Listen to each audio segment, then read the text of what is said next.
از بدخشانم بدخشانی ستم دنیا از بدخشانم بدخشانی ستم دنیا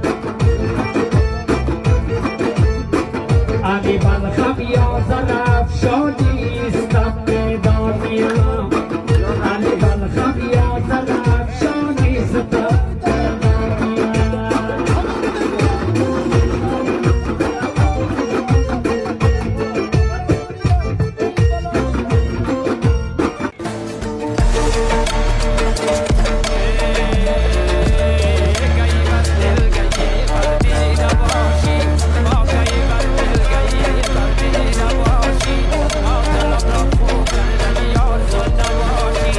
حسن خوانتای زمینگیری را انجام داده. مرد شماره 12 تیم بزکشی بدخشان خوانتای قرقیزستانی.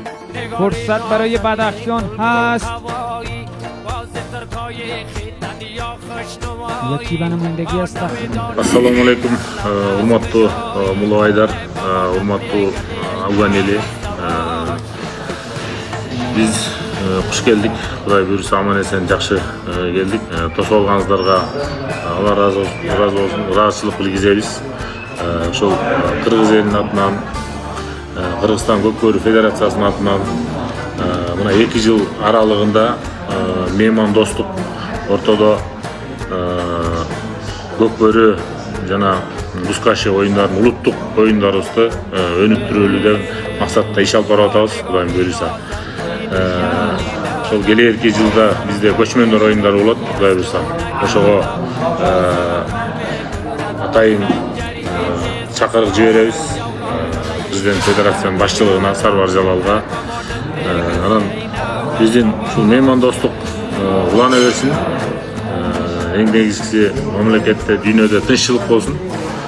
Палвандардын такымдары бекем болсун. Палвандар. سلام بسیار تشکر که از شما ما را خواستین دعوت میکنه. صد ممنون. از جز مملکت نادم چقدر ان شاء الله میگم به شما. تشکر. زیاد خوش شدم که خور یکی به نمایندگی از بدخشان.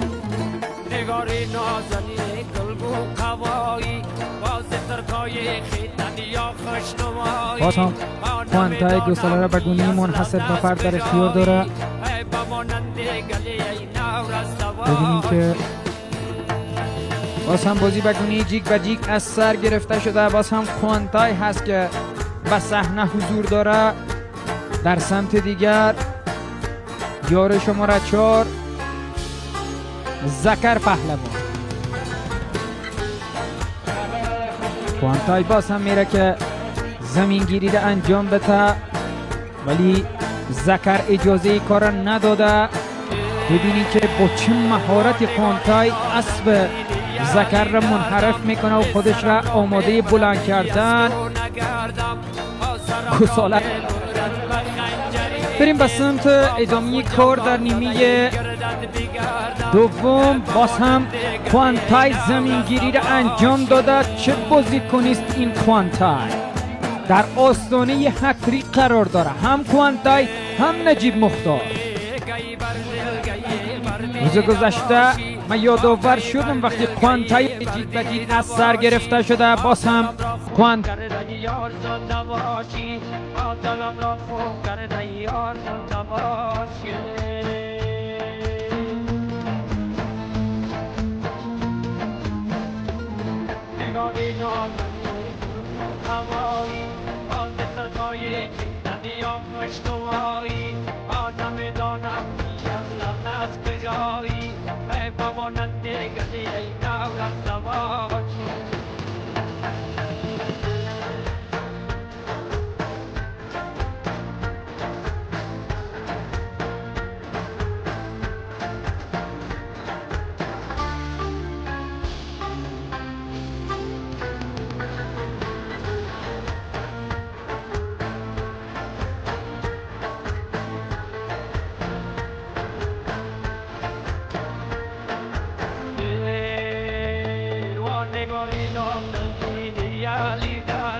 خوانتای زمینگیری را انجام داده میره به سمت دایره حلال. دومین امتیاز برای بدخشان در راه هست یا خیر؟ خود خوانتای باز هم دیوار دفاعی مستحکم تخارمانی پیشروی خوانتای شد، ولی خوانتای دست بردار نیست، استمرار داره روی گساله و دوست نداره گساله که و مشکل در اختیار گرفته به سادگی از دست بده. خود خوانتای چه فقطر خواهد بود. خوانتای ثانیه شماری میکنه، خودش آماده میکنه. بله باز هم خوانتای تا الان یک گساله را از نزد خوانتای پهلوان بدخش البته تخار نتونسته بلند بکنه. و بسم الله الرحمن الرحیم. در قدم نخست تشریف آوری پهلوانان عزیز و دوست داشتنی انشاءالله در صفوف مردم بدخشان، در پهلوی ارتش سرخ بدخشان انشاءالله که اینا میرزمند. خدا کند که آمدن از یا یک افتخاری بزرگ برای مردم بدخشان بوده باشه. رسیم سلام علیکم و رحمت الله و برکاته. خوش آمدین، صفا و تشکر، بخیر آمدین. تشکر زیاد. و این خوانتای هست که قهرمان صحنه لقب میگیره روی رقابت جیک به جیک. خود خوانتای قرقیزستانی محصور میشه از سوی فرید و عبدالوهاب و رشید و بختیار، همیشون میریزن روی سر خوانتای و اجازه امتیازگیری را برای بار دو. باز هم خوانتای، باز هم در مسابقه جیک به جیک تکا. عبدالوهاب به نمایندگی از سخور دو همتیمی سابق خوانتای و عبدالوهاب تجربه